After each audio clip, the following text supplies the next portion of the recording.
เดี๋ยวสิไปเบิ่งเฮือนของทางช่างพุทธเนาะหลังจากว่าได้อ่าให้ทั้งเขาเจ้ามาปรับมาแต่งในเรื่องที่เรื่องทางและก็เห็นทั้งช่างพุทธกับทั้งผู้ช่วยเพิ่นพากันปรับแต่งอยู่เดี๋ยวไปเบิ่งก่อนเผื่อว่ามีข่าวดีจังซั่นจังซี่เข้ามาเพิ่มเติมก็สิได้เข้ามาอีกเนาะค่อยเฮ็ดไปบ่จิตเองสิมาอัปเดตเนาะของทางว่าเป็นจังไดเฮือนซั่นมันเป็นโอ้งามได้พี่น้องเอ้ยเนาะถือว่าโอ้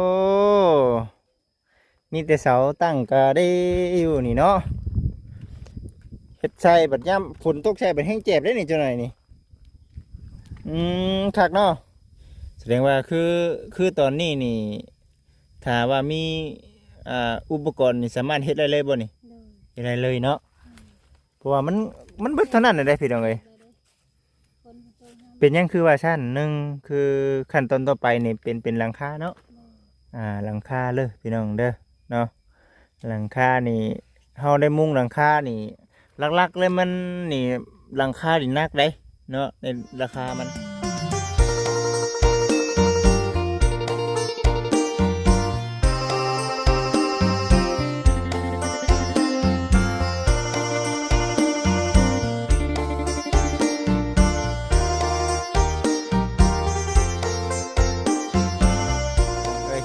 เนาะฮะไปเบิ่งก่อนได้เนาะไปเบิ่งเนาะพุ่นทางนี้ก็ได้พี่น้องเอ้ยสั่งพุดเพิ่นซอยเนาะซอยทั้งน้องดาวเพิ่นเอาตู้ไว้ข้างในก่อนว่าซั่นใครกลัวป้าไว้ข้างนอกเด็กน้อยขี้ดื้อมาในแว่นก่อนนะว่าซั่นเนาะมากระตุ้นเขาเอาเขาไว้ข้างในใครแน่ได้เลยพี่น้องเอ้ยมาเห็นนั่นแหละก็เลยว่าเดี๋ยวให้ทั้งช่างพุทธพาไปเบิ่งเฮือนได้ช่างพุทธเด้อเป็นอะไรเฮ็ดฮอดใส่แล้วพี่น้องเอ้ยเอาเนาะจังใดก็ได้ไปสั่นเด้อพี่น้องเด้อเนาะเอา เนาะเอากราบทักทายสบายดีเด้อสบายดีสวัสดี FC ทุกท่านเนาะอยู่ที่เฮือนน้องดาวเพิ่นเนาะตอนนี้ปัจจุบันนี้ก็ได้พี่น้อง FC บ่ได้เข้ามาแต่หึงแล้วทางนี้ก็ได้เดี๋ยวสิไปเบิ่งเฮือนของทางช่างพุทธเนาะหลังจากว่าได้ให้ทั้งเขาเจ้ามาปรับมาแต่งในเรื่องที่เรื่องทางและก็เห็นทั้งช่างพุทธกับทั้งผู้ช่วยเพิ่นพากันปรับแต่งอยู่เดี๋ยวไปเบิ่งก่อนเผื่อว่ามีข่าวดีจังซั่นจังซี่เข้ามาเพิ่มเติมก็สิได้เข้ามาอีกเนาะในความเป็นจริงก็บ่ได้เข้ามาทางนี้ก็ถือว่าหลายมือพอสมควรคือบุจิตว่าเป็นเลย FC ก็คือซีทราบกันดีเนาะคันว่ามีพระผู้ใหญ่เพิ่นมอบหมายงานมาให้ทางบุจิตเองก็คือว่าเข้ามาคือเก่าเนาะบ่ได้ว่าบ่ได้เข้ามาได้ดอกพี่น้องเอ้ยผู้ใหญ่เพิ่นบอกมอบเวียกนั่นนี่ให้ก็ถือว่ามาปกติเนาะ FC เอ้ยนี่เด้เพื่อนน้องจ้อยเนาะรถวิโก้ข้อยาวจอดอยู่ตรงหน้าเพื่อนเบิดเท่านั้นแหละเนาะเด้อพุ่นเนาะ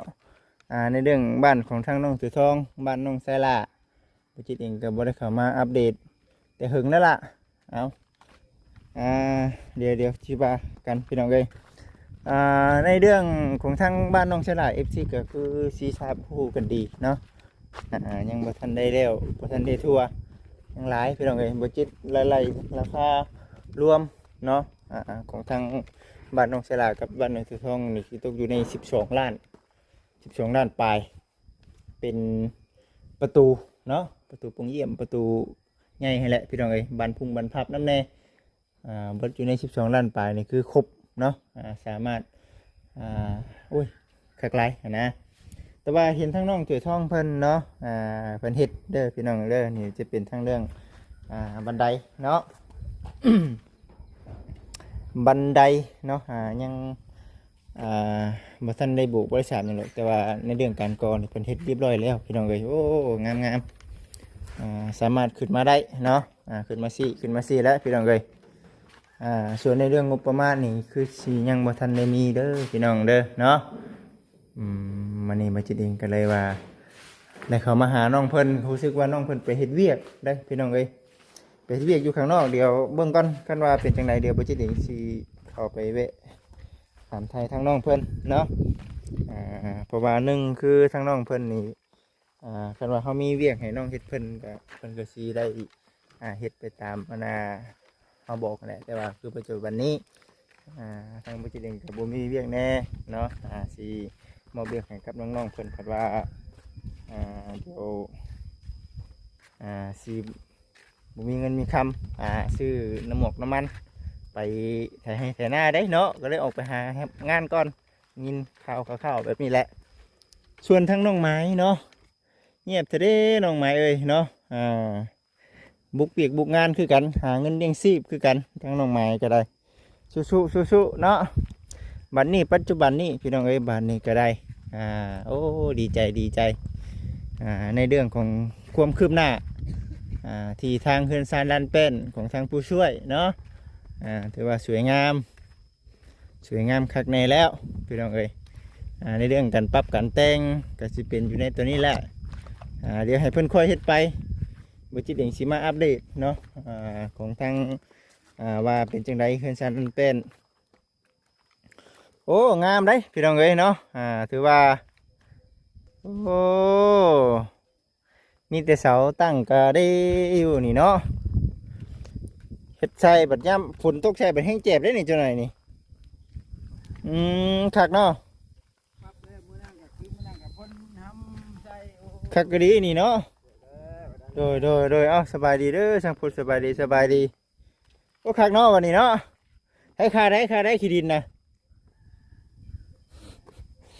บ่มันถ่วมเสาเหรอนะประมาณใดโอ้ดูเก่งเลยนะเจ้าก็เนาะ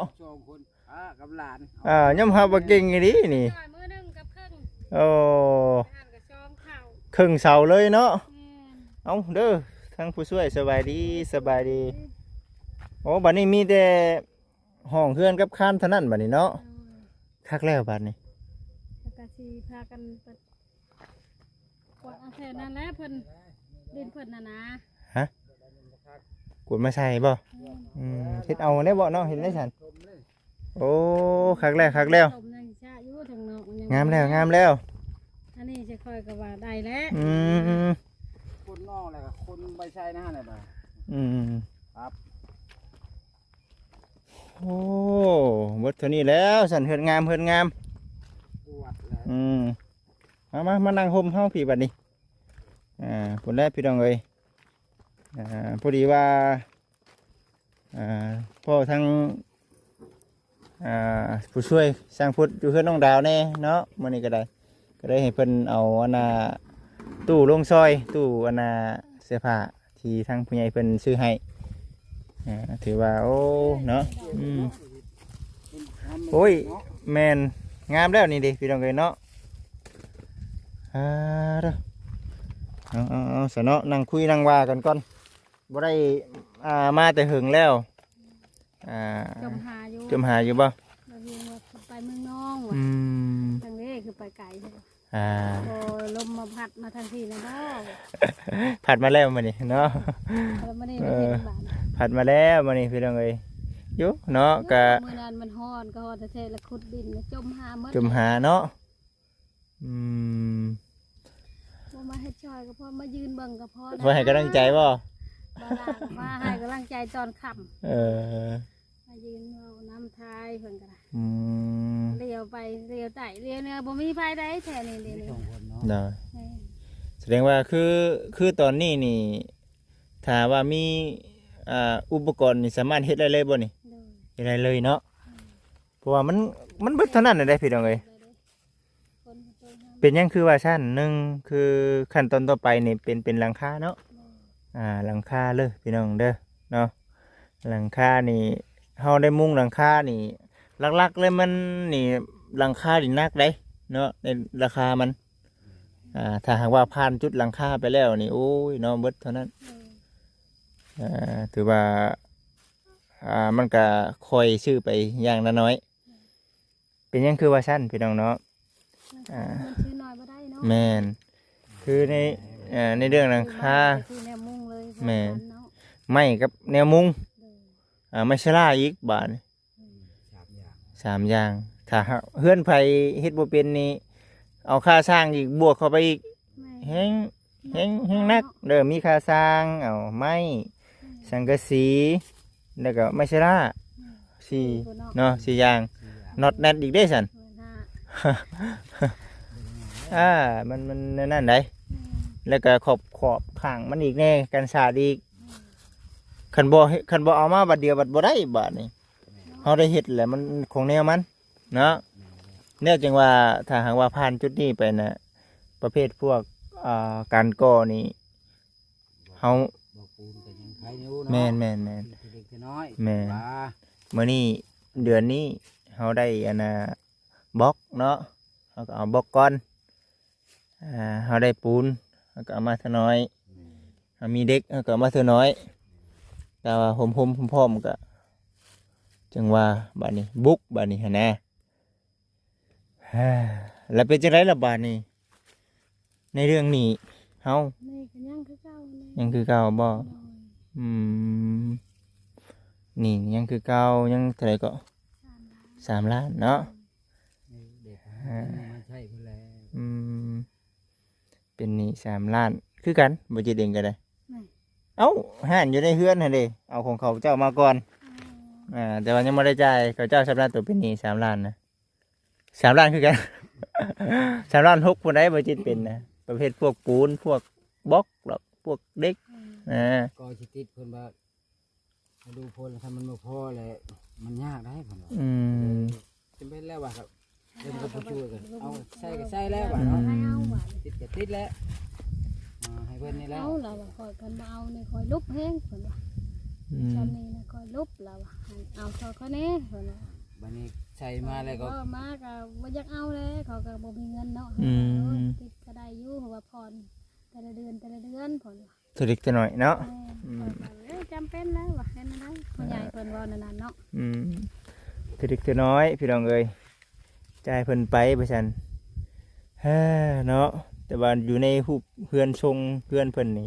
เอาลักษณะเดียวกันกับลูกๆและเต้าเพิ่นนั่นแหละเนาะเป็นทรงโมเดิร์นเฮานี่แหละเพิ่นสิสูงกว่าแม่นบ่ ข่อยนะคือสิยี่ห้อเท่าจ้อย โอ้ยสำเพิ่นน้องจอยนี่ก็ถือว่าโอ้โชคดีหลายแล้วพี่น้องเอ้ยสวยงามได้เนาะผู้ดีงามเพื่อนซำนี่จังว่าเอามื้อนี้มาถามไทยก่อนมื้อนี้ว่าเถื่อว่าผู้รักผู้ใหญ่เพิ่นอยากเห็นแบบนี้หั่นนะเพิ่นมอมเบียกมอมงานให้ผัดว่าเอ้าได้เห็นกันเด้อได้เนาะคันเพิ่นบ่มอมเบียกมอมงานให้ผัดโอ้ยเนาะโดนๆเทื่อเข้ามาผัดคำบอกคำจาก็ลืมไปนำเด้อนึกถึงทีก็ได้เนาะ เดี๋ยวจมหาเนาะ แม่นได้จมหาก็บ่เห็นแล้วบ่เนาะไอ้จะยมเท่านั้น แม่นคือในเรื่องเวียกการงานน่ะมันก็มีคู่คนนั่นแหละแต่ว่าเพิ่นมอบเวียกให้ก็มันเวียกของตัวเองเด้ แม่น ต้องได้มาพี่น้องเอ้ยเนาะบาง คือเฮ็ดเฮือนน้องดาวเลยเนาะ แม่น เฮ็ดเท่านั้นเด้อก็ได้เฮ็ดแล้วเพิ่นแล้ว บางท่านเพิ่นก็คิดว่าโอ้ยเนาะเบิ่งเราคือหลายเวียกแท้ว่าซั่นนะเวียกนั่นเวียกนี้แน่บ่กล้าบอกเราเด้ว่าซั่นนะก็บ่ให้คิดในนั้นเด้อเนาะ FC เนาะมีแต่ว่าสุดแล้วแต่ว่ามอบเบี้ยงให้ก็มาให้ได้เนาะยิ่งหลายยิ่งดีใครกลัวบ่มีแนวเฮ็ดเวียกเด้อ แม่นใครกลัวบ่มีแนวเฮ็ดได้เนาะอันนี้มีเวียกนั่นเวียกนี่แน่บัดผู้นั้นผู้นี้ให้ไปทางนั้นทางนี้บัดมันก็ม่วนเข้าอีกแบบนึงได้เนาะเฮ็ดเวียกเฮ็ดงานนี่ แม่นแล้วคือค่อยเล่นแล้วแล้วก็ไปหาเงินหาหยังแล้วมาใช้หนี้เพิ่นแล้วเนาะ แม่นอยู่พุ่นแหละ จักสิหาไปจังครบเนาะ เก็บชิปไปแล้วเนาะ บ่แต่ช่วงยามได้นี่สิว่านั่นได้เนาะเอ้ยเนาะ แล้วก็ไปอีกอย่างเนาะอันนี้ยามนี้ ยามแรงนึงเทื่อนึงที่ผัดว่าคือมื้อที่ผ่านมาบัดมีสร้างค่าสร้างนั่นนี่เนาะบัดบ่ได้แก้ไขไปซะไป ปัจจุบันนี้เพิ่นว่าแม่นอยู่ดอกเนาะหาก็ได้พี่น้องเอ้ยสู้ๆหั่นแหละเฮ็ดได้ซั่นอืม หาดำนาแล้ว ไปเมื่อไปทางไหน ดำนาเขาจ้างเนาะ ดำนาได้เขาจ้างวันละใดเท่าไหร่เสมอนี่ วันละแสนตอนนี้ เป็นวันละแสนบ่อืม มันฝนตกช่างไปฝนตกหลายแล้วก็เพิ่นยังได้คนอยากให้ทานน้ำทานยังก็แค่ห้า อืม เพิ่มอีกเนาะ วันละแสนห้าไปติเยอะเนาะเฮ็ดไปเนาะพอได้ซื้อข้าวซื้อน้ำข้าวน้ำเด้เป็นจังไดซื้อกินคือเก่าอ่า ยาผู้เรื่องนั่นแน่ อืม ชื่อให้ผู้เรืองนั่นได้โอ้บ่ติดยุงแล้วบ่ติด ซื้อยาไปน้ำแน่ติ แม่น แม่นอยู่ได้ครบอยู่นุ่งก็ได้ ได้ได้โอ้โหบ่ยุ่งได้เปล่า แม่นเนาะ ทางวัดยันทิพย์เพิ่นของเพิ่นเนาะ ทางของเขาเนาะ ชงอยู่เนาะ เพิ่นบ่ให้ทางได้มาให้เพิ่นอนุรักษ์ไว้ ในใจอยู่จากทางบ่เลย แต่ละเพิ่นให้ทางเขาทางแล้วถ้ามันเป็นเลยอันนี้มันหกเลย เนาะพอได้โอ้อยากให้เป็นเด้มีงูมีเหี่ยวเขามาลอยเขาในเฮือนคือเฮือนน้องจ้อยเพิ่นจุดก่อนนั่นแหละเนาะแถวๆนี้ คือไหม กลางคืนเขาเช่นผู้เดียวก่อนสิยานเพิ่นแล้วเนาะมาสิ กลางคืนก็ย่านเพิ่นได้ป่านี่เด้ มันอยู่ไกลป่าเนาะ เออ คันแม่นได้ทางนี่ออกทักโอ้ ทางบ่แม่นที่ของช่างแก้วติ ไม่บ่แม่นเลย นี่เด็ก บ้านบ้านมันอยู่ไหนพุ่น อืม เพื่อนบนอยู่ไหนบ่ โอ้มันทางไปในพิษเพิ่นได้นี่เนาะ อืม เพิ่นปลูกขึ้นเฮ็ดได้ ปลูกขึ้นบ่ได้ได้ตัดไหลเนาะ มื้อนั้นก็ค่อยจูดมืดวันทางบ่ได้ทางกกใหญ่ค่ะ อ๋อ เฮ็ดทางมันจะคือยังที่ อย่าเพิ่นจูดบ่ได้เนาะหายขึ้นมานี่อยู่บ่ได้เด้เนาะ กระทางของข่อยว่าก็ยามันของข่อย แม่นได้เนาะ ที่ของเพิ่นเนาะ อืม ก็จูดมาหั่น มียุงเนาะนี่เนาะ ว่าเด็ดได้นี่นะ ยุงนี่เนาะโอ้ยพี่น้องเอ้ยไปซะไปเนาะเลาะไปพุ่นแหละไปเว้าไปจากันอยู่ห่มกุกมุกบุกพุ่นแหละสิใครกว่าทางนี้ไปจักนั่นแหละพี่น้องเอ้ยมื้อนี้ก็ในเรื่องเวียงเฮานี่เดี๋ยวเฮาสิค่อยปรับไปเนาะประเภทพวกเรื่องพวกเลินก็ได้เนาะแต่ว่าปัจจุบันนี่คือสำเร็จได้พี่น้องเอ้ยเนาะสำเร็จไปแล้วในเรื่องการปรับการแต่งเนาะ ว่าดินเดินทางนี้แล้ว ฮะ อันนี้บ่ มันก็ตั้งช่องรถพุ่นได้ทางนี้นะเพิ่นทอกลงแล้วเพิ่นสิได้เหยียบขึ้นมาพี่ได้มื้อนั้นน่ะ ถ้าเกิดว่าเพิ่นเอาว่าบัดแล้วจังพี่แล้วว่าสิป้า บัดแล้วติ ให้ อ๋อ แล้วบัดแล้วเลยก็สิชวนเอาแล้ว ที่บ้านใช้ได้นะบ่ต้องลุกบ่งานเลย หันอยากอ่อนบุบๆอยู่เนาะหรือถ้าให้มันตกเรื่อยๆบ่ฝนก็ได้ มันจังแข็งเขาอีกจังแน่นเขาอีก โดยขั้น มันจบไปเรื่อยเนาะ ขั้นตอนต่อไปนี่จะเป็นในเรื่องหลังคาเด้อพี่น้องเด้อเนาะหลังคาแต่ว่าในเรื่องการเฮ็ดเฮือนนี่ก็ขึ้นก้อนได้บ่หรือว่าจังไดแต่ว่ามันฮ้อนแน่เนาะมันฮ้อน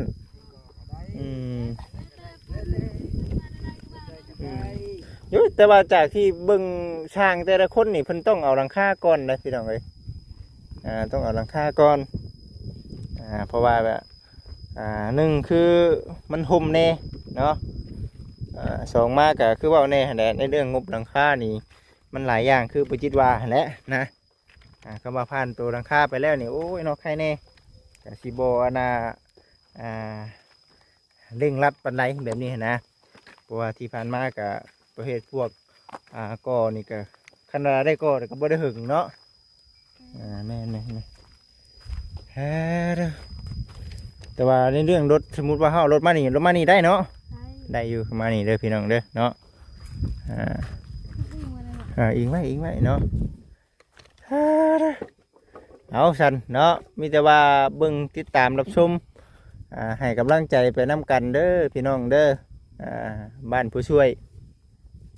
FC เพิ่นก็คอมเมนต์กันเข้ามาอยู่ว่าโอ้ยภาวนาให้ทาง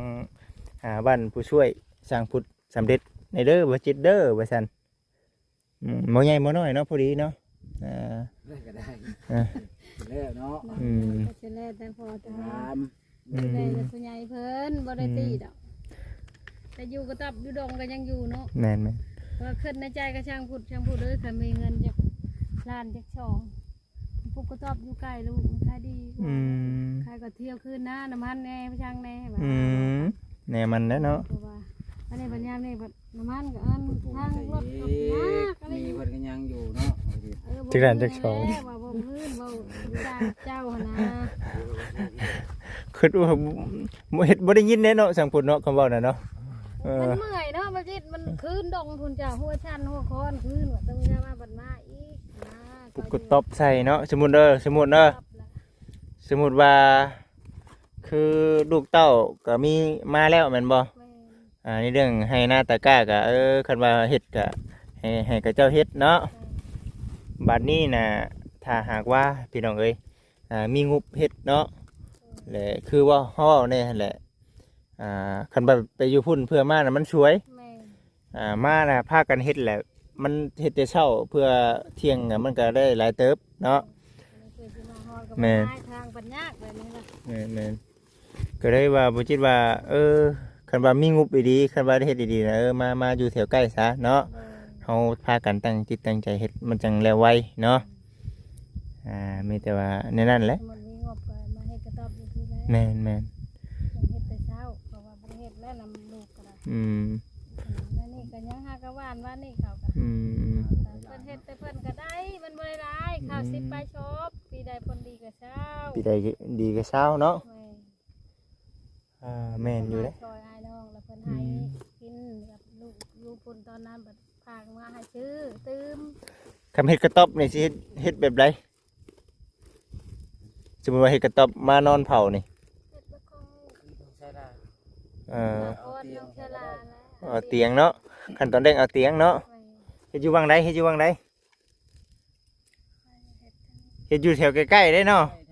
ทางพี่แล้วพี่ทาง พี่ได้จะไปใกล้น่ะนั่นนี่ดอนยุงนำนี่ แท้ๆนี่แหละบุกนี่ก็ได้ ทางนี้ก็สิได้อยู่แต่ว่าเนาะเพิ่นบ่ได้ โอ้ไก่ก้นต้นไม้นี่มากันเลย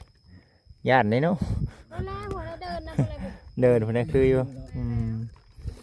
แน่พี่น้องเอ้ยมาเฮ็ดกระต๊อบ ก็อยู่ไกลน้องจ้อยนี่น้องจ้อยบ่ขอไป น้องจ้อยเนาะ แม่นอยู่ไกลทาดาวนะเพิ่นบ่ได้ไปใช้ได้ทำบ่ดำนาพุ่น ถ้าดำหน้าเพิ่นได้สิได้ออกไปหาเลาะเนาะ ดำนากับมานอนบ้านคือเก่าคือถ้าจ้อยก็ อ๋อ